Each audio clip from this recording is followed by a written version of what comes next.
सो जो next topic हम लोगों ने स्टडी करना है वो बेसिकली ईथर का चैप्टर है। और ईथर का चैप्टर तमाम चैप्टर्स में से अल्कोहल फिनोल्स और ईथर में से सबसे स्मॉलर चैप्टर है। इनफैक्ट ऑर्गेनिक केमिस्ट्री में जितने भी आप लोगों ने चैप्टर्स पढ़ने हैं उन सब में सबसे इजी और सबसे स्मॉलर चैप्टर जो है वो ईथर है। और आप ये ऑब्जर्व करोगे कि इसके बेसिकली थ्री रिएक्शंस आप लोगों ने स्टडी करने हैं इन टर्म्स ऑफ प्रेपरेशन। और थ्री ही रिएक्शंस है इसके इन टर्म्स ऑफ प्रॉपर्टीज। सो अगर ईथर को देखा जाए तो basically ether derivative of water है। अगर आप वाटर में जो हाइड्रोजन का मॉलिक्यूल होता है आप उसमें हाइड्रोजन को रिप्लेस कर दो विद एन अल्काइल या एराइल ग्रुप, तो आपके पास सिस्टम में जो स्ट्रक्चर प्रोड्यूस होता है वो ईथर कहलाता है। इसके अलावा जो आप लोगों ने ईथर के बारे में पहले इंफॉर्मेशन ऑर्गेनिक केमिस्ट्री में पढ़ी हुई है वो इसकी आईयूपैक नेमिंग के अकॉर्डिंग है। आपने जो इसका आईयूपैक नेम पढ़ा था उसमें आप लोगों ने एक वर्ड यूज किया था एल्क ऑक्सी एल्केन। इस चीज़ को जहन में रखिएगा कि ईथर में बेसिकली दो अल्काइल ग्रुप होते हैं। यहाँ पे भी आर अवेलेबल है और यहाँ पे भी आर अवेलेबल है। एक वे ये हो सकता है आपके पास सिस्टम में दोनों same he number of carbon यहाँ पे भी इस अल्काइल ग्रुप में भी सेम हो और इस अल्काइल ग्रुप में भी सेम हो। सो अगेन ये आर ओ आर सेम भी हो सकते हैं। और ऐसा भी हो सकता है कि आपके पास यहाँ पे लेट सपोज मिथाइल हो तो यहाँ पे इथाइल हो। तो इस चीज़ को जहन में रखिएगा कि आर जो है वो दोनों केसेस में ईथर के केस में आपके पास ऑक्सीजन के दोनों एंड्स पे सेम आर भी हो सकते हैं और डिफरेंट आर भी हो सकते हैं। सो अगर तो सेम हो तो फिर तो ऐसा कोई इशू नहीं होता, आप अपनी मर्जी से मिथाइल मेथ ऑक्सी मतलब यहाँ पे भी मिथाइल है और यहाँ पे भी मिथाइल है तो आप इसको सिंपली मेथ ऑक्सी मीथेन का वर्ड दे दोगे। लेकिन अगर आपके पास डिफरेंट स्ट्रक्चर है तो उसमें आपके पास जो स्मॉलर अल्काइल ग्रुप होगा उसके लिए आप एल्कोक्सी का वर्ड यूज करोगे।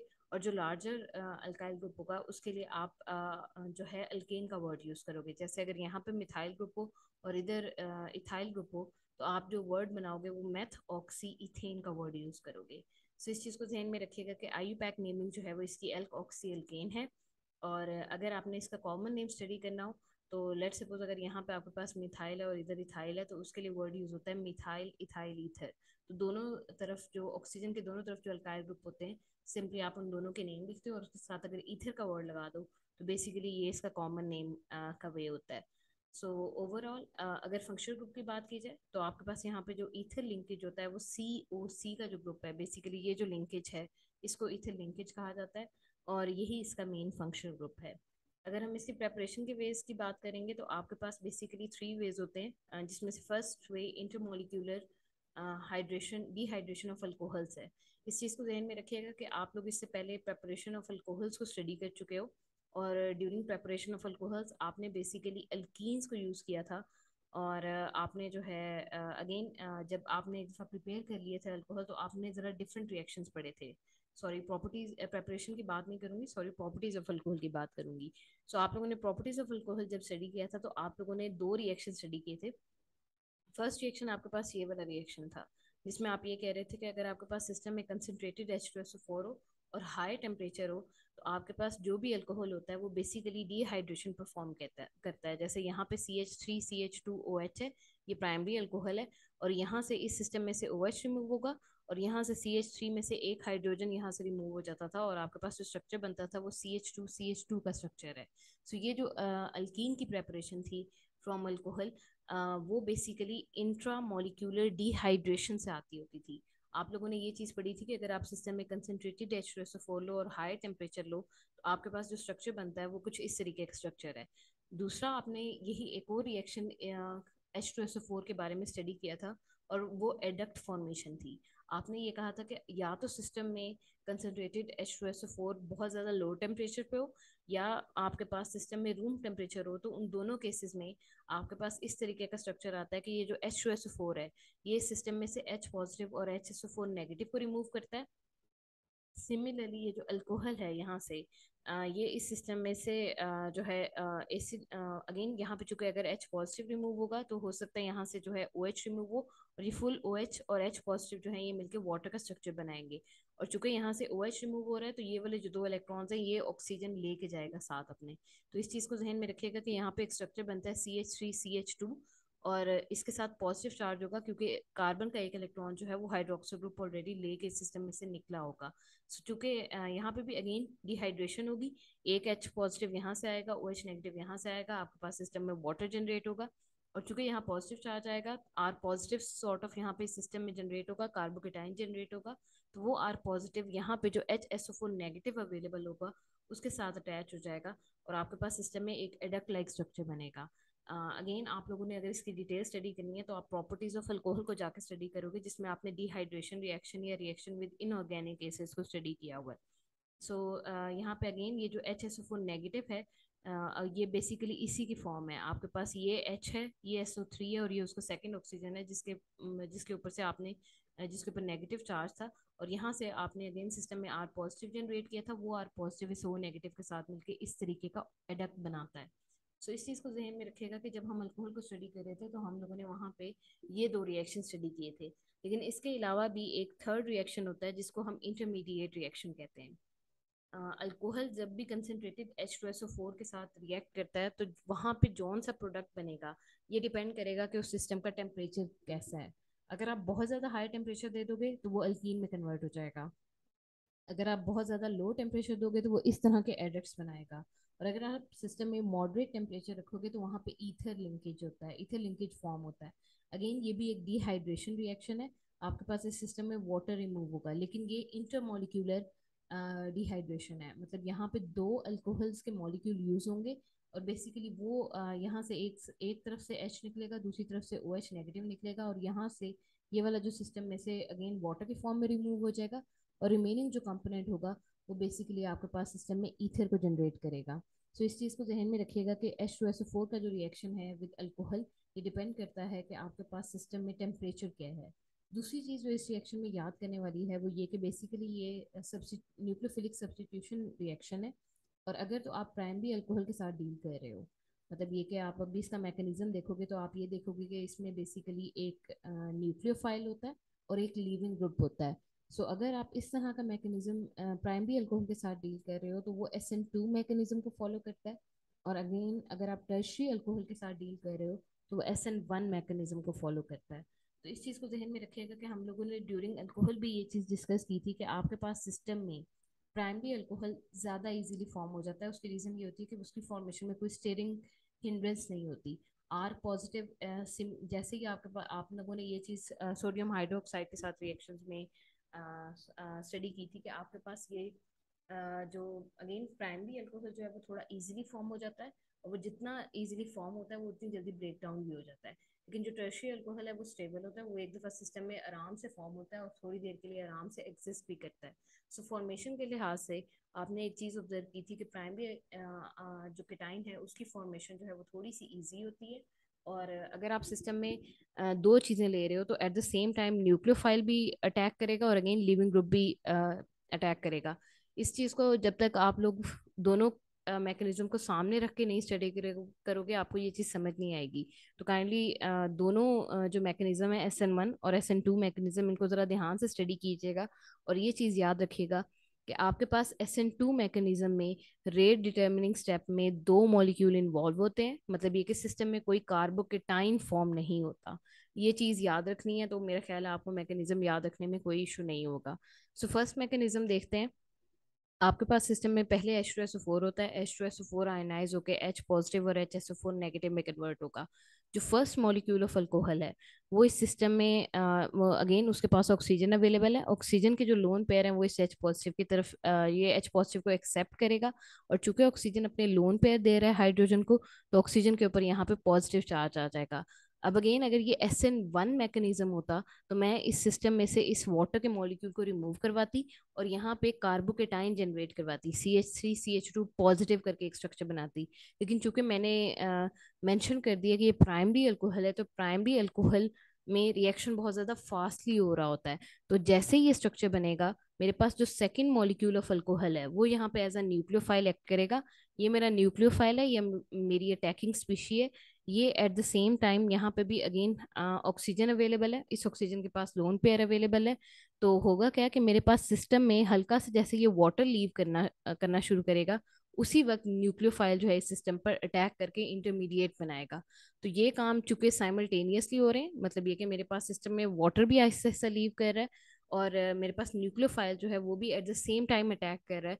तो ये जो रिएक्शन है ये मेरे पास SN2 मैकेनिज्म है, और इसकी अगेन जो पहचान होती है वो यही होती है कि ड्यूरिंग मैकेनिज्म हम इसका कार्बोकेटाइन जनरेट नहीं करवाते। तो ऑन पेपर इसको शो करने का यही वे होता है कि आपके पास सिस्टम में आयंस जनरेट हो रहे हैं, और आयंस जो हैं वो बड़े फास्टली जनरेट हो रहे हैं, और सिस्टम में कार्बोकेटाइन की फॉर्मेशन का इसको मौका नहीं मिल रहा।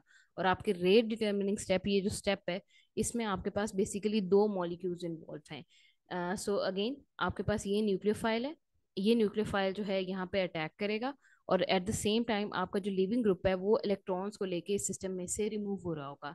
यहाँ पे ये जो OH2 पॉजिटिव है, ये जो ऑक्सीजन का पॉजिटिव चार्ज है, ऑक्सीजन जो है वो ये वाले दोनों इलेक्ट्रॉन्स जो है इनको अपनी तरफ अट्रैक्ट करेगा और इस सिस्टम में से लीव करेगा। और साथ चूंकि यहाँ पे इस कार्बन का भी अपना एक इलेक्ट्रॉन जो है वो ऑक्सीजन की तरफ जा रहा है, तो आपके पास इस कार्बन के ऊपर पार्शियल पॉजिटिव चार्ज जनरेट होना शुरू होगा। और ये जो न्यूक्लियोफाइल है ये एट द सेम टाइम इस पॉजिटिव चार्ज के ऊपर अटैक कर रहा होगा। जो आपके पास स्ट्रक्चर आएगा वो ये आएगा कि इस सिस्टम में से वाटर रिमूव हो जाएगा, जो कि ये इस फॉर्म में रिमूव हो गया, और रिमेनिंग जो आपके पास कंपाउंड है वो ये इस फॉर्म में आ जाएगा। और चूंकि यहाँ पे ऑक्सीजन ने 3 बॉन्ड्स बनाए हुए हैं, तो इसके ऊपर पॉजिटिव चार्ज है। सिमिलरली आप इसकी एक और रीजन ये दे सकते हो कि ऑक्सीजन ने अपने लोन पेयर यहाँ पे डोनेट किए हैं, तो इस वजह से भी उसके ऊपर पॉजिटिव चार्ज है। नेक्स्ट स्टेप में आप को याद होगा कि आपने सिस्टम में एसिड लिया था, और एसिड हमेशा कॉन्जुगेट बेस बनाता है। तो बेस आएगी, और बेस जो है इस सिस्टम में H पॉजिटिव के ऊपर अटैक करेगी। बेस का काम होता है कि वो सिस्टम में से प्रोटॉन को एक्सट्रैक्ट करे। तो ये HSO4 नेगेटिव इस सिस्टम में से प्रोटॉन को एक्सट्रैक्ट करेगा, और ये जो दो इलेक्ट्रॉन्स है ये इस ऑक्सीजन के पास चले जाएंगे, और आपके पास सिस्टम में ईथर और H2SO4 का मॉलिक्यूल रीजनरेट हो जाएगा। नेक्स्ट स्टेप में अगर आप सिंपली इस सिस्टम में जो है टर्शियरी अल्कोहल लेके वर्क कर रहे हो, तो आपके पास सिस्टम में SN1 मैकेनिज्म फॉलो होता है। अगेन यहाँ पे इसका मतलब ये है कि सिस्टम में सेपरेटली कार्बोकेटाइन जनरेट होगा, और कार्बोकेटाइन की जो फॉर्मेशन का जो टाइम है वो सबसे ज़्यादा है। यही वजह है कि ये slowest step of the reaction होगा, और यही वजह है कि ये सिंगल स्टेप रिएक्शन है। मतलब ये कि आपके पास आराम आराम से जो है स्टेरिक हिंड्रेंस को ओवरकम करेगा वाटर का मॉलिक्यूल, और आपके पास सिस्टम में आफ्टर सम टाइम जो है सिस्टम में कार्बोकेटाइन जनरेट होगा। सो ये अगेन टर्शियरी अल्कोहल है आपके पास। इसका आपको आइडिया ऐसे हो सकता है कि जो कार्बन आपके पास हाइड्रोक्सिल ग्रुप के साथ अटैच है, जिसको आप अल्फा कार्बन कहते हो, अल्फा कार्बन यहाँ पे मजीद 3 कार्बन के साथ अटैच है, तो ये टर्शियरी अल्कोहल है। और अगेन आप इसका रिएक्शन करवाओगे विद एसिड, तो एसिड जो है वो कन्वर्ट होगा H पॉजिटिव प्लस H2SO4 में। ये जो ऑक्सीजन के लोन पेयर है ये अगेन यहाँ से H पॉजिटिव के पास जाएंगे, और आपके पास अगेन प्रोटोनेटेड अल्कोहल बनेगा। ये जो प्रोटोनेटेड अल्कोहल है उसमें वाटर जो है वो as a good leaving group है, ये सिस्टम में से लीव करेगा। अगेन ये वाला स्टेप हम लोगों ने वहां नहीं किया था, हम लोगों ने SN2 मैकेनिज्म में कार्बोकेटाइन को जनरेट नहीं किया था। लेकिन चूंकि ये अगेन टर्शियरी अल्कोहल है, और टर्शियरी अल्कोहल में कार्बोकेटाइन जनरेट होता है और वो SN1 मैकेनिज्म को फॉलो करता है, तो आप इस स्टेप में वाटर को रिमूव करवाओगे। यहाँ पे अगेन वाटर जो है निकलते हुए, ऑक्सीजन निकलते हुए ये दोनों इलेक्ट्रॉन्स अपने साथ लेके जाएगा, ताकि वो न्यूट्रल वाटर की फॉर्म में यहाँ से निकल सके। और इस कार्बन का भी एक इलेक्ट्रॉन, चूंकि ये इस ऑक्सीजन के पास जा रहा है, तो जो इस कार्बन के ऊपर पॉजिटिव चार्ज आ जाएगा। नेक्स्ट स्टेप में आपके पास एक दफा जब कार्बोकेटाइन बन जाएगा, तब न्यूक्लियोफाइल आके यहाँ पे अटैक करेगा। अगेन न्यूक्लियोफाइल आपके पास सेकेंड मॉलिक्यूल ऑफ अल्कोहल है, और उस अल्कोहल में जो बेसिकली हाइड्रोक्सिल ग्रुप अवेलेबल है उसमें जो ऑक्सीजन है, बेसिकली वो अपने लोन पेयर को यहाँ पे डोनेट करेगा। और चूंकि ऑक्सीजन अपने लोन पेयर को डोनेट कर रहा है, तो आपके पास इस ऑक्सीजन के ऊपर पॉजिटिव चार्ज आ जाएगा। नेक्स्ट स्टेप में अगेन इस सिस्टम में जो बेस थी, कॉन्जुगेट बेस यहाँ पे आएगी, वो बेस इस सिस्टम में से प्रोटॉन को एक्सट्रैक्ट करेगी। ये हाइड्रोजन जो है सिस्टम में अब H पॉजिटिव की फॉर्म में यहाँ से रिमूव हो जाएगा, और H2SO4 बनाएगा। और चूंकि अपने ये दोनों इलेक्ट्रॉन यही लीव करके जा रहा है और ऑक्सीजन को देके जा रहा है, तो ऑक्सीजन का जो पॉजिटिव चार्ज है वो भी फिनिश हो जाएगा, और आपके सिस्टम में ईथर जो है वो जनरेट हो जाएगा। नेक्स्ट जो आप प्रेपरेशन के लिए वे यूज कर सकते हो वो है अल्क ऑक्सीमर्क्यूरेशन और डी मर्क्यूरेशन ऑफ अल्कीन। आपने ड्यूरिंग प्रेपरेशन ऑफ अल्कोहल इसको स्टडी किया था। अल्कीन से प्रिपेयर करने के लिए आपने 3 रिएजेंट स्टडी किए थे। पहला रिएजेंट जो है आपने देखा था कि वो एसिडिफिकेशन थी। सेकंड आपके पास B2H6 और टेट्राहाइड्रोफ्यूरॉन का कॉम्बिनेशन था, और थर्ड आपके पास ये अल्क ऑक्सीमर्क्यूरेशन और डी मर्क्यूरेशन रिएक्शन था, जिसके थ्रू आप सिस्टम में बेसिकली अल्कोहल्स को जनरेट करते थे। और जब आप लोगों ने ये वाला रिएक्शन स्टडी किया था, तो आपने इस सिस्टम में एल्कीन लिया था, मर्क्यूरिक एसीटेट लिया था, और यहाँ वाटर लिया था। अब यहाँ पे अगर आप मैंने सिस्टम में ईथर को जनरेट करना होगा, तो मैं वाटर की जगह सिंपली अल्कोहल ले लूंगी। सो अल्कोहल अगर मैं ले लूँ इस प्रोसेस में, तो आपके पास जो अगेन जो चीज़ जनरेट हो रही होगी वो ईथर का स्ट्रक्चर है। सो मैकेनिज्म जो है ये बहुत मिलता जुलता है उसी स्टेप से, लेकिन जो चीज़ डिफरेंट है विद प्रीवियस जो रिएक्शन आप लोगों ने स्टडी किया है उसमें आप यहाँ पे एक स्ट्रक्चर बनाते होते थे जो एक एपॉक्सी स्ट्रक्चर होता था, मतलब यहाँ पे मरकरी का एक ट्राइमर सा बनता होता था, एपॉक्सी स्ट्रक्चर बनता होता था। इस चीज़ को ध्यान में रखिएगा कि चूंकि यहाँ पे आपने R O negative negative introduce करवाना है, तो आपके पास यहाँ पे वो जो ट्रांजिशन स्टेट वाला स्ट्रक्चर था वो यहाँ पे नहीं बनेगा। सो इस रिएक्शन मैकेनिज्म को देख लेते हैं। आपके पास ये अल्कीन है। फर्स्ट स्टेप में अगेन आप लोगों ने ये जो डबल बॉन्ड है इसमें से ये जो पाई बॉन्ड है ये डीलोकलाइज है, ये सिस्टम में एक कार्बन की तरफ मूव करेगा। ये इस डायरेक्शन में भी मूव कर सकता है और इस डायरेक्शन में भी मूव कर सकता है। आप लोगों को अब तक पता होना चाहिए कि आपके पास जब भी अल्कीन होगा उसमें डबल बॉन्ड हमेशा इस टर्मिनल कार्बन की तरफ मूव करता है, ताकि इस कार्बन के ऊपर नेगेटिव चार्ज आए और यहाँ पे पॉजिटिव चार्ज आए। और आपके पास जो स्ट्रक्चर बनता है वो सेकेंडरी कार्बोकेटाइन है, और सेकेंडरी कार्बोकेटाइन हमेशा प्राइमरी कार्बोकेटाइन से स्टेबल होता है।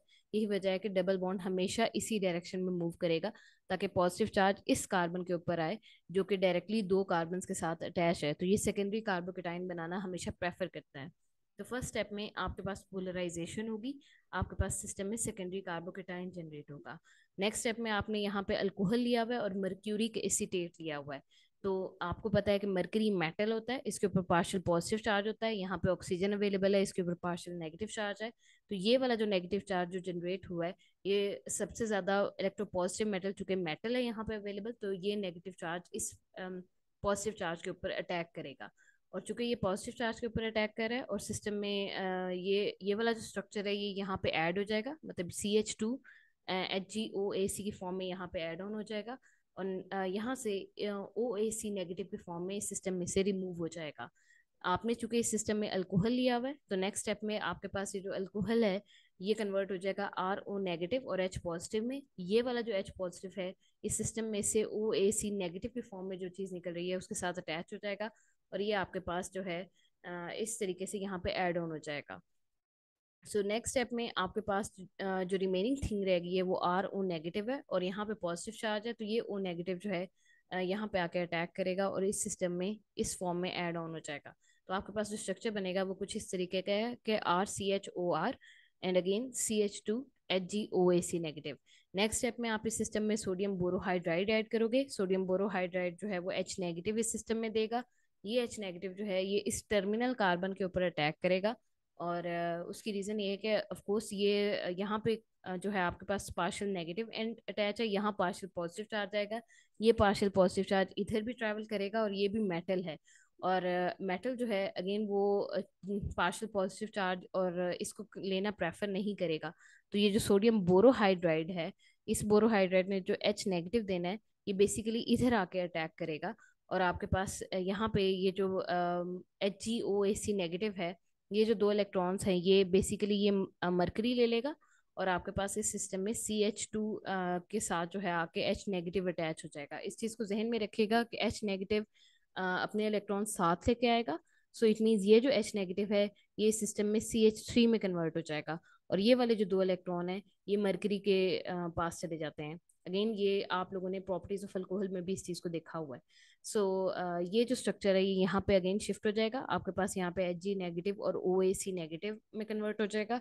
अगेन ये इलेक्ट्रॉन डेफिशिएंट स्पीशी थी, इसने इलेक्ट्रॉन को ले तो लिया लेकिन ये मेटल है, और मेटल ज़्यादा देर तक नेगेटिव चार्ज को अपने पास होल्ड नहीं करता, तो ये अपना नेगेटिव चार्ज इस OAc नेगेटिव को दे देगा और सिस्टम में खुद न्यूट्रल हो जाएगा।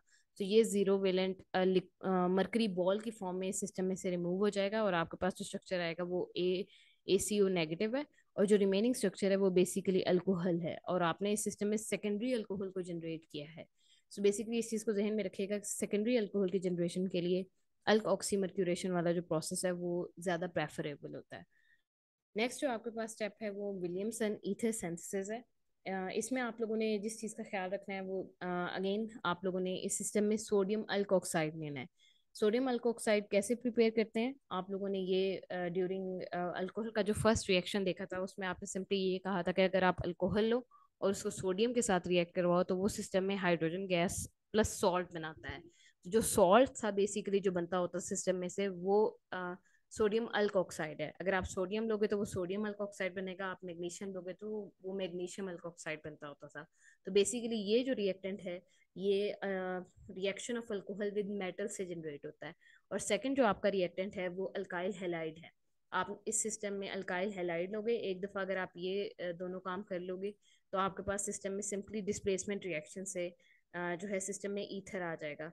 अगेन ये इलेक्ट्रोनेगेटिव कंपाउंड है, मतलब यहाँ पे ये हैलाइड है तो ये इलेक्ट्रोनेगेटिव है, इसके ऊपर पार्शियल नेगेटिव चार्ज होगा, इसके ऊपर पार्शियल पॉजिटिव चार्ज होगा। यहाँ से सिस्टम में X negative as a good leaving group है। सिमिलरली ये Na पॉजिटिव और एक्स नेगेटिव आप इसमें कंबाइन होकर NaX बनाएंगे, और जो रिमेनिंग कंपोनेंट है यहाँ से आपके पास R2O नेगेटिव बचेगा, और चूंकि यहाँ से X नेगेटिव रिमूव होगा तो यहाँ R पॉजिटिव बचेगा। ये R पॉजिटिव इस ऑक्सीजन के साथ आके अटैच हो जाएगा और आपके पास ईथर जो है वो सिस्टम में जनरेट हो जाएगा। जिस चीज़ का आप लोगों ने अगेन यहाँ पे ख्याल रखना है कि अगर प्राइमरी अल्कोहल जनरेट कर रहे होंगे तो आप SN2 मैकेनिज्म को फॉलो करोगे, और SN2 मैकेनिज्म वो मैकेनिज्म है जिसमें nucleophile at the same time attack कर रहा होगा और leaving group at the same time leave करने की कोशिश कर रहा होगा, और आप SN2 मैकेनिज्म में कार्बोकेटाइन जनरेट नहीं करवाओगे। अगर प्राइमरी अल्कोहल की एग्जांपल ली जाए तो उसका मैकेनिज्म कुछ इस तरीके का बनेगा। लेट्स सपोज आपके पास जो फर्स्ट रिएक्शन, अगर अगेन यहाँ पे आप अगर गौर करो तो ये सिस्टम में सोडियम एथोक्साइड बनाने का वे है। अगर आपने सिस्टम में सॉल्ट बनाना हो तो आपको अल्कोहल लेना है, उसको मेटल के साथ रिएक्ट करवाना है, सिस्टम में H2 रिमूव हो जाएगा और जो रिमेनिंग आपका अल्कोहल होगा वो सॉल्ट में कन्वर्ट हो जाएगा। एक दफ़ा आप सॉल्ट को बना लो तो नेक्स्ट स्टेप में आपने उसका रिएक्शन करवाना है with alkyl halide. Alkyl halide यहाँ पे अगेन Br नेगेटिव की फॉर्म में रिमूव होगा, यहाँ से Na पॉजिटिव रिमूव होगा, NaBr बन जाएगा, यहाँ पे Ce2H5O नेगेटिव रह जाएगा और CH3 पॉजिटिव रह जाएगा, और CH3 पॉजिटिव यहाँ पे आके अटैच हो जाएगा। इसी को मजीद अगर हम डिटेल में देखें तो आपके पास जो फर्स्ट स्टेप होगा वो उसमें C2H5O negative Na, first step में आयनाइजेशन होगी, आपके पास C2H5O negative plus Na positive generate होगा सिस्टम में। ये आपका मेन अटैकिंग ग्रुप है जिसने अटैक करना है। न्यूक्लियोफिलिक ग्रुप है, सो ये न्यूक्लियोफाइल है। C2H5O नेगेटिव आपका न्यूक्लियोफाइल है, इसने अटैक करना है पार्शियल पॉजिटिव सेंटर में। तो आपके पास अल्काइल हैलाइड है, अल्काइल हैलाइड में हैलाइड जो रीजन होता है वो पार्शियल नेगेटिव होता है और वो गुड लिविंग ग्रुप के फॉर्म में होता है, और जो उसके साथ अगेन जो अल्काइल अटैच होगा वो पार्शियल पॉजिटिव फॉर्म में होता है। ये वाला वो नेगेटिव यहाँ पे साइमल्टेनियसली अटैक करेगा, और उसी वक्त आपके पास इस सिस्टम में से ये जो आई है ये इलेक्ट्रॉन को अपनी तरफ अट्रैक्ट करेगा। तो आपके पास जो स्ट्रक्चर बनेगा वो कुछ इस तरीके का स्ट्रक्चर बनेगा जिसमें nucleophile at the same time attack कर रहा है और जो आपका लीविंग ग्रुप है वो भी at the same time leave करने की कोशिश कर रहा है। नेक्स्ट स्टेप में इस स्टेप में से ये जो स्ट्रक्चर है ये आई नेगेटिव के फॉर्म में रिमूव हो जाएगा और आपके पास सिस्टम में ये ईथर का स्ट्रक्चर जो है वो जनरेट हो जाएगा। अगेन Na पॉजिटिव और आई नेगेटिव मिलके NaI में कन्वर्ट हो जाएंगे।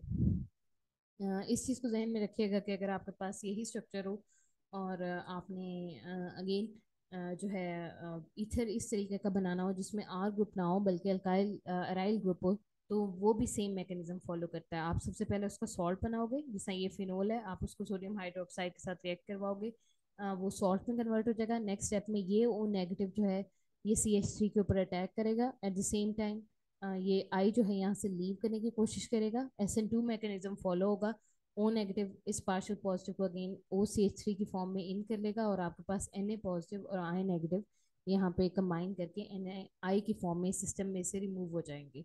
और ये जो एराइल स्ट्रक्चर है ये बहुत ज़्यादा कॉमन है, इसके लिए एनिसोल का वर्ड यूज होता है। एक और काम जो आप MUNIS की किताब में देखोगे कि एक और रिएजेंट के साथ भी रिएक्शन करवाया गया है और वो बेसिकली ये हैवी स्ट्रक्चर है।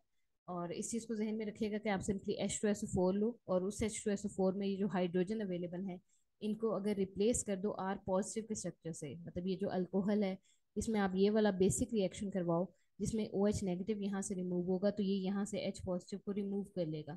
तो आपके पास जो स्ट्रक्चर बनेगा वो कुछ इस तरीके का स्ट्रक्चर बनेगा जिसमें बेसिकली हाइड्रोक्सिल ग्रुप की जगह आपके पास एल्कोक्सी ग्रुप होगा।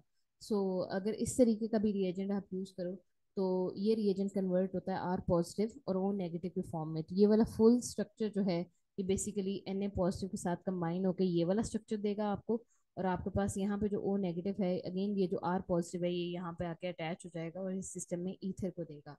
तो आप CH3I की जगह इस तरह का स्ट्रक्चर भी यूज कर सकते हो जिसको हम एल्कोक्सी सल्फेट स्ट्रक्चर बोलते हैं। नेक्स्ट आपके पास रिएक्शंस ऑफ ईथर है। आपने यहाँ पे भी अगेन जिस चीज़ का ख्याल रखना है वो यही ख्याल रखना है कि आपके पास कौन सा रिएक्शन जो होगा वो फॉलो होगा। SN1 मैकेनिज्म फॉलो हो रहा होगा या SN2 मैकेनिज्म फॉलो हो रहा होगा। सो जो फर्स्ट रिएक्शन है वो विद अल्काइल हैलाइड है। अगर आप एक दफ़ा सिस्टम में ईथर बना लो और आप उसका रिएक्शन करवाओ विद अल्काइल हैलाइड, तो आपके पास जो है अगेन ये कन्वर्ट होगा। यहाँ पे एक H है तो अगेन ये हो सकता है कोई सा भी R जो है वो यहाँ से रिमूव हो और वो RI में कन्वर्ट हो जाए, और दूसरा जो है RO नेगेटिव के फॉर्म में रिमूव हो और इस हाइड्रोजन के साथ मिलके वो अल्कोहल बना ले। यहाँ पे अगेन इस चीज को जहन में रखिएगा कि अगर तो सिमेट्रिकल ईथर हो, जैसे यहाँ पे भी C2H5 हो और यहाँ पे भी C2H5 हो, तो आपके लिए कोई गैस करना मुश्किल नहीं है। आप सिंपली ये कहोगे कि ये वाला C2H5 रिमूव होगा आई के साथ, तो ये C2H5I बना देगा। और अगेन C2H5O, ये जो अल्कोक्सी ग्रुप है वो भी सेम ही होगा, और आपके पास यहाँ से H पॉजिटिव रिमूव होगा जो इस अल्कोक्सी ग्रुप के साथ अटैच होके अल्कोहल में कन्वर्ट हो जाएगा। तो अगर सिमेट्रिकल जो है ईथर हो तो वहाँ पे इशू नहीं होता। लेकिन अगर आपके पास अनसिमेट्रिकल ईथर हो तो आप अगेन यहाँ पे कंफ्यूजन रहती है क्या CH3 ग्रुप जो है वो आई के साथ जाएगा या ये C2H5 ग्रुप है ये आई के साथ जाएगा। तो इस चीज़ को हमेशा जहन में रखिएगा कि ये चीज़ डिपेंड करती है मैकेनिज्म पे। अगर आप बेसिकली अल्काइल ग्रुप के साथ डील कर रहे हो, अगर आप यहाँ पे जो ग्रुप्स हैं ईथर में जो ग्रुप्स हैं अगर वो प्राइमरी हैं, तो जो मैकेनिज्म फॉलो होता है वो SN2 होगा। और अगर आप जो है अगेन यहाँ पे अगर टेरशरी के साथ डील कर रहे हो, तो जो मैकेनिज्म फॉलो होगा वो SN1 होगा। सो इस चीज़ को जहन में रखिएगा कि मैकेनिज्म बेसिकली डिसाइड करता है कि आपके पास सिस्टम में किस ग्रुप ने कहाँ जाना है।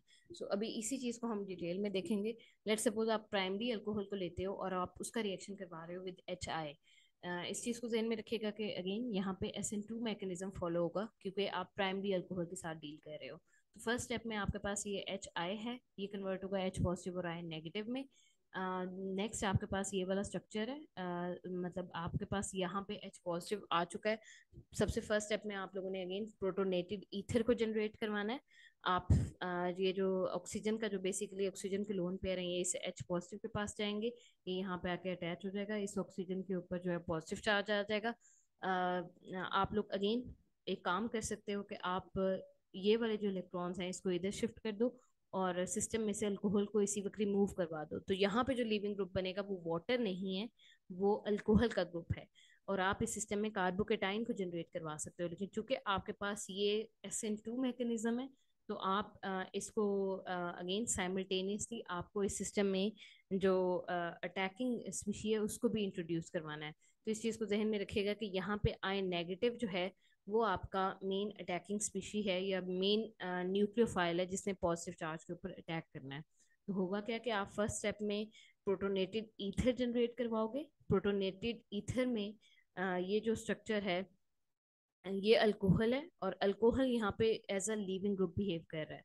तो चूंकि इस ऑक्सीजन के ऊपर पॉजिटिव चार्ज आया हुआ था, तो इन दोनों में से कोई भी, ये सिमेट्रिकल ईथर है तो दोनों में से कोई सा भी बेसिकली जो है कार्बन जो है वो अपने इलेक्ट्रॉन देगा। तो लेट्स सपोज अगर ये वाले इलेक्ट्रॉन्स जो हैं मतलब ऑक्सीजन जो है वो इन दो इलेक्ट्रॉन्स को अपनी तरफ अट्रैक्ट करता है, तो आपके पास इस सिस्टम में से ये अल्कोहल की फॉर्म में रिमूव हो जाएगा। और जो रिमेनिंग कंपोनेंट है, मतलब चूंकि यहाँ पे CH3 अपना एक इलेक्ट्रॉन जो है वो इस ऑक्सीजन को दे रहा है, तो यहाँ पार्शियल पॉजिटिव चार्ज जनरेट होगा। और एट द सेम टाइम ये जो आई नेगेटिव है ये यहाँ पे आके अटैक करेगा। ये चूंकि SN2 मैकेनिज्म है तो आप इस सिस्टम में कार्बोकेटाइन जनरेट नहीं करवा सकते, तो आपकी जो अटैकिंग स्पीशी है उसको भी एट द सेम टाइम यहाँ पे अटैक करना है और लिविंग ग्रुप को भी at the same time leave करना है। तो आपके पास सिस्टम में अल्कोहल प्लस अल्काइल हैलाइड आएगा। एक और चीज़ जो आप लोग अगेन जहन में रख सकते हो वो ये है कि बजाय HI के आप इस सिस्टम में H2SO4 को यूज़ करो। लेकिन यहाँ पे थोड़ा सा इशू ये आता है कि अगर आप ये वाला स्ट्रक्चर यूज़ करोगे तो आपके पास अगेन H2SO4 कन्वर्ट होता है H positive plus HSO4 negative में। ये H पॉजिटिव यहाँ पे आके अटैच होगा, आपके पास सिस्टम में जो है HSO4 नेगेटिव जो है अगेन इस दफ़ा अटैकिंग स्पीशी बनेगी। तो यहाँ पे जो स्ट्रक्चर जनरेट होता है वो RHSO4 और अल्कोहल है। और आप लोगों ने अल्कोहल का रिएक्शन विद पढ़ा हुआ है कंसनट्रेटेड H2SO4 के साथ। तो चूंकि यहाँ पे अल्कोहल जो है वो भी रिएक्ट करता है विद H2SO4, तो सिस्टम में जो भी H2SO4 होगा बजाय ये कि आपके पास सिस्टम में अल्कोहल और यहाँ तक स्टॉप हो, मजीद रिएक्शन होकर RHSO4 में एडप्ट वाले रिएक्शंस बनना शुरू हो जाते हैं। तो इस चीज़ को जहन में रखिएगा कि ईथर को की ट्रीटमेंट के लिए कभी भी H2SO4 को प्रेफर नहीं किया जाता। ज़्यादातर HI का जो रिएक्शन है वो ज़्यादा प्रेफर किया जाता है क्योंकि इस केस में आपके पास प्रॉपरली अल्कोहल जो है वो जनरेट होता है। आपने अगर अल्कोहल को अटेन करना है फ्रॉम ईथर, तो ये वाला रिएक्शन ज़्यादा प्रेफर होता है। अगर आप यहाँ पे सिस्टम में H2SO4 लोगे, तो अगेन आप लोगों ने पहले ये चीज़ पढ़ी हुई है कि अल्कोहल जो है वो कंसनट्रेटेड H2SO4 के साथ रिएक्ट करता है, डिपेंडिंग अपॉन टेम्परेचर वो डिफरेंट प्रोडक्ट्स आपको देता है। तो होगा क्या कि आपके पास सिस्टम में अगर अल्कोहल आ भी जाएगा, तो वो नेक्स्ट स्टेप में दोबारा से H2SO4 के साथ रिएक्ट करके मजीद फॉरवर्ड रिएक्शन करना शुरू हो जाएगा। और चूंकि ये वाला रिएक्शन जो होता है नॉर्मल टेम्परेचर पे किया जाता है, तो आपके पास इस तरह के एडक्ट स्ट्रक्चर्स आएंगे जो प्रेफरेबल नहीं होते। यही वजह है कि जब भी हम ईथर का रिएक्शन करवाते हैं, HI ज़्यादा प्रेफरेबल रिएजेंट है एज कम्पेयर टू H2SO4। दूसरी चीज़ जो आपने अगेन अंडरस्टैंड करनी है वो ये कि सिमेट्रिकल अल्केन में तो इशू नहीं होता। आप यहाँ पे यहाँ से रिमूव करवाओ या यहाँ से रिमूव करवाओ, आपके प्रोडक्ट्स जो हैं वो सेम होंगे। आप यहाँ से अगर लेट सपोज रिमूव करवा देते हो जो बॉन्ड है, ये वाला बॉन्ड इधर मूव करवा देते हो, तब भी आपके पास सिस्टम में मिथाइल अल्कोहल और मिथाइल आयोडाइड आएगा। उसकी रीज़न ये है कि आपके पास सिस्टम में ये सिमेट्रिकल ईथर था। लेकिन अगर आपके पास अनसिमेट्रिकल ईथर हो, जैसे यहाँ पे CH3 है और यहाँ C2H5 है, तो आपके पास सिस्टम में जो है आपने ये देखना होता है कि कौन सा बॉन्ड जो है वो ब्रेक होगा। तो इस चीज़ को जहन में रखिएगा कि बॉन्ड उस साइड वाला ब्रेक होगा जहाँ पे स्टेरिक हिंड्रेंस कम होगी। इसको आप इस तरीके से अंडरस्टैंड कर सकते हो कि आपके पास सिस्टम में अगेन लेट सपोज हम अल्काइल हैलाइड लेते हैं, HI का मॉलिक्यूल लेते हैं, तो HI कन्वर्ट होता है H पॉजिटिव और I नेगेटिव में। और इस दफ़ा लेट सपोज जो स्ट्रक्चर आपके पास अवेलेबल है वो एक अनसिमेट्रिकल ईथर है, जिसकी एक साइड पे इथाइल है और दूसरी साइड पे मिथाइल है। तो फर्स्ट स्टेप में आपके पास प्रोटोनेशन होगी। ये जो ईथर के पास जो ऑक्सीजन है, ये अपना लोन पेयर इस H पॉजिटिव को देगा, और चूंकि ये अपना लोन पेयर डोनेट कर रहा है, तो इस ऑक्सीजन के ऊपर पॉजिटिव चार्ज आ जाएगा। अब अगेन पॉसिबिलिटी है कि ये वाला बॉन्ड ब्रेक हो या ये वाला बॉन्ड ब्रेक हो। तो इस चीज़ को हमेशा जहन में रखिएगा कि जो अटैकिंग कंपोनेंट है उसने वहां से अटैक करना होता है जहां से उसको स्टेरिक हिंड्रेंस लेस से लेस फेस हो।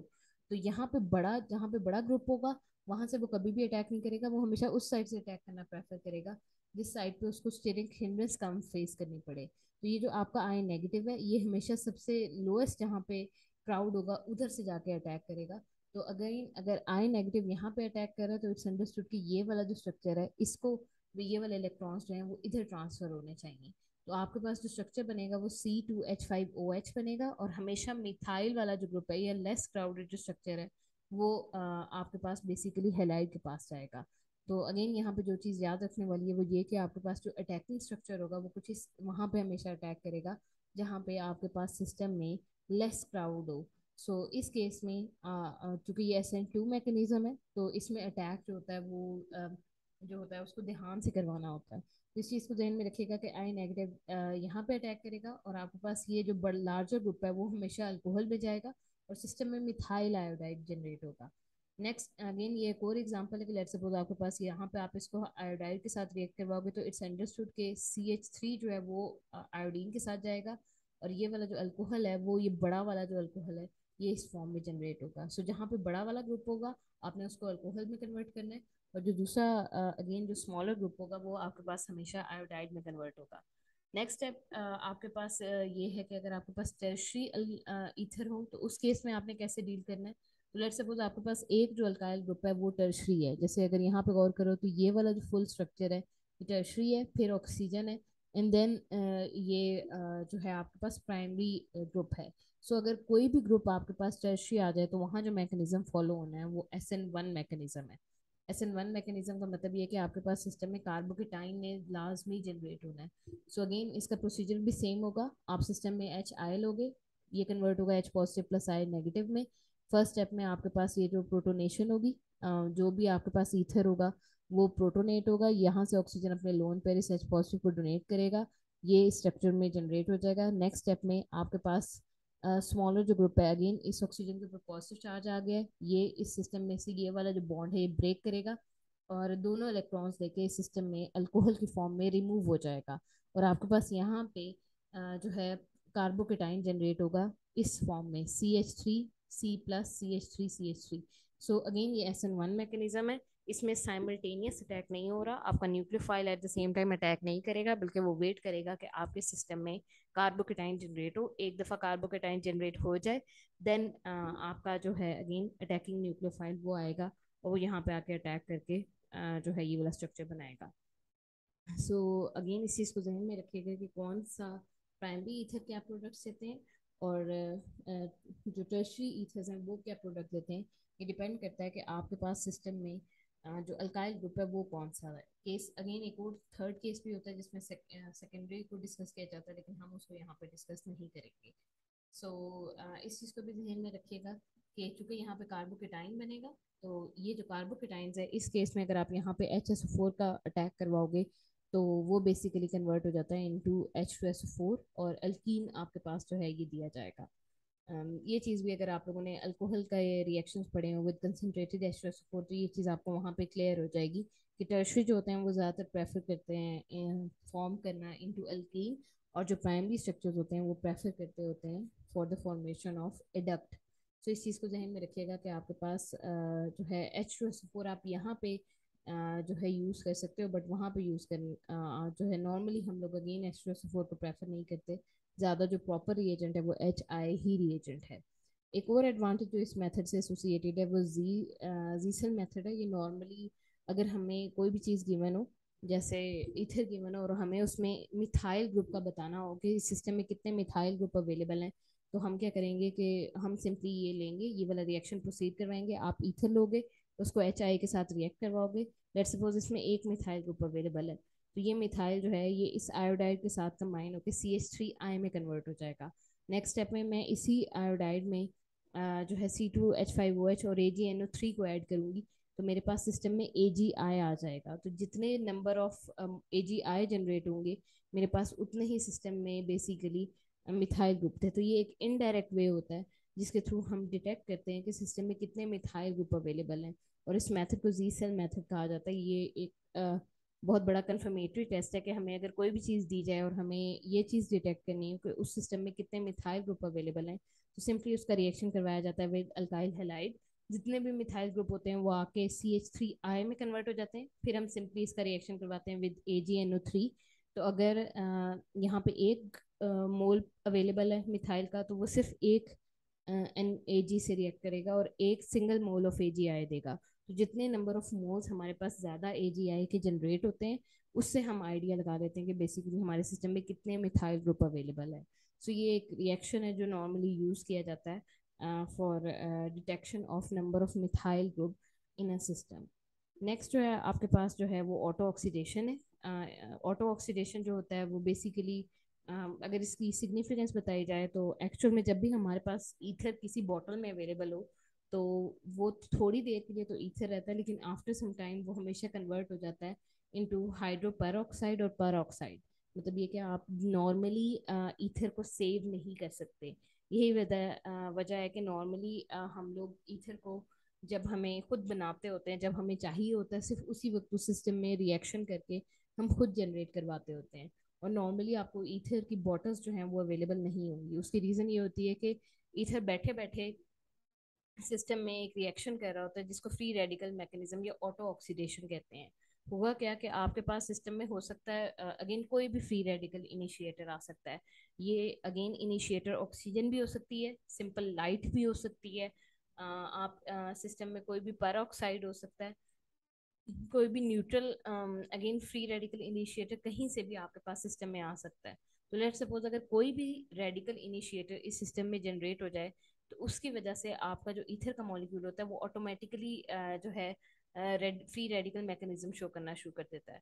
फ्री रेडिकल में अगेन जो यहाँ पे आपका अल्फा कार्बन है और अल्फा कार्बन के पास जो अल्फा हाइड्रोजन है, ये वाले बॉन्ड बहुत ज़्यादा वीक होते हैं और बेसिकली ये ब्रेक होना शुरू हो जाते हैं। ये यहाँ पे मतलब ये वाला बॉन्ड ब्रेक होगा, एक इलेक्ट्रॉन इधर चला जाएगा और एक इलेक्ट्रॉन इधर चला जाएगा, तो आपके पास जो स्ट्रक्चर बनेगा वो ये वाला कार्बन है, इसके ऊपर फ्री रेडिकल है।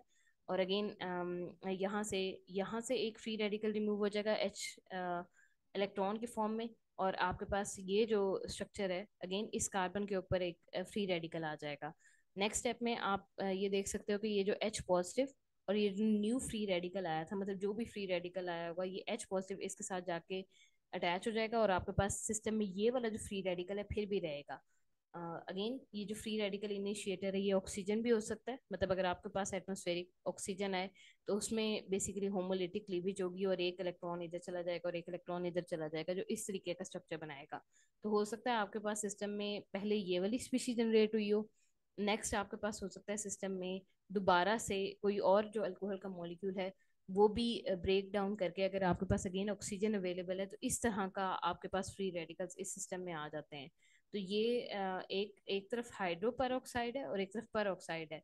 तो इस चीज़ को जहन में रखिएगा कि ये वाला जो स्ट्रक्चर है, मतलब आपके पास ये पर ऑक्साइड है, ये सिंपल पर ऑक्साइड रेडिकल है, में कन्वर्ट होता होता है। और अगर आपके पास इस तरह का स्ट्रक्चर है जिसमें आपका जो ईथर का मॉलिक्यूल है वो फ्री रेडिकल इस वे में जनरेट कर रहा हो कि वो ऑक्सीजन के साथ फ्री रेडिकल्स बना रहा हो, तो उस केस में जो आपके पास स्ट्रक्चर आता है वो हाइपर पेरोक्साइड आता है। आप इसका ऑक्सीजन के साथ अगर रिएक्शन करवाओगे तो ऑक्सीजन जो होता है वो इस तरह के फ्री रेडिकल बनाता है। और चूंकि यहाँ से ये वाला बॉन्ड ब्रेक होगा, इसके ऊपर एच नेगेटिव जाएगा, H sorry H free radical जाएगा, और यहाँ पे फ्री रेडिकल एक जनरेट होगा। तो ये वाला कार्बन और ये वाला लेट सपोज फ्री रेडिकल आप इसमें कंबाइन करके इस तरीके के हाइपर ऑक्साइड फ्री रेडिकल्स बनाते हैं। और आपके पास ये जो एच है ये रिमूव होके, चूंकि यहाँ पे आपने दो मॉलिक्यूल लिए हुए, तो यहाँ पे दो एच फ्री रेडिकल जनरेट होंगे, वो आपस में कंबाइन करके हाइड्रोजन गैस बना लेंगे। तो हो सकता है आपके पास ये वाला सिस्टम में रेडिकल आ जाए, और ये जो रेडिकल है ये अगेन स्टॉप नहीं करेगा। इसके पास अगेन चांस है कि ये सिस्टम में मजीद एक न्यूट्रल ईथर मॉलिक्यूल के साथ रिएक्ट करे, या ये कि अगेन ये जो आपने सिस्टम में जो नॉर्मली लाइट से जो रेडिकल जनरेट हुआ हुआ था, मतलब ये वाला जो रेडिकल होता है ये नॉर्मली सनलाइट अगर ईथर के ऊपर पड़ जाए तब भी ये वाला रेडिकल इस सिस्टम में जनरेट हो जाता है। तो अगेन ईथर के पास ये जो hyper oxide sort of structure है, इसके पास टू पॉसिबिलिटीज हैं कि वो मजीद एक न्यूट्रल मॉलिक्यूल के साथ कंबाइन करे, या ये कि जो सिस्टम में ऑलरेडी कोई भी फ्री रेडिकल अवेलेबल हो या पर ऑक्साइड रेडिकल अवेलेबल हो तो ये उसके साथ बेसिकली रिएक्शन करे।